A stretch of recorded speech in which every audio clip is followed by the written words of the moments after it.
It has now been 2 months since the stabbing death of Iryna Zarutska on Charlotte's light rail. And some calls for justice are now being answered as a federal grand jury hands up an indictment against the alleged killer, Decarlos Brown Jr. Queen City News anchor Savannah Russell joins us with the details of the new charges and new reaction from the victim's family. Savannah, good morning. Hey, good morning, guys. A grand jury in Western North Carolina's U.S. District Court indicted Decarlos Brown Jr. for violence against a railroad carrier and mass transportation system, resulting in death. Now, this new federal charge is in addition to a state-level first-degree murder charge.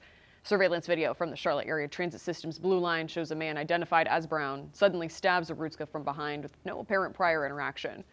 If Brown is convicted, the federal charge could lead to life in prison or possibly the death penalty.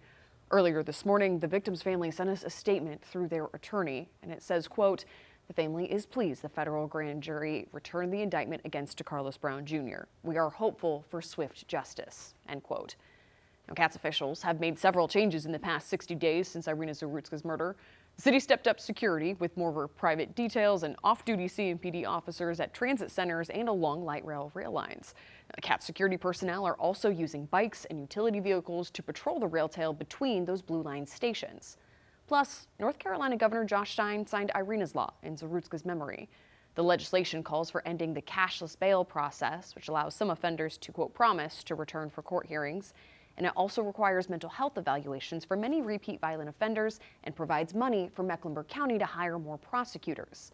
In addition, it allows new execution options to end the state's 19-year pause in the death penalty. Now, transit officials also say the increased security and fair enforcement efforts have corresponded with a drop in ridership numbers in September. They say the light rail passenger numbers are down more than 10% compared to this time last year. Queen City News Plus. Just search Queen City News on your smart TV's app store.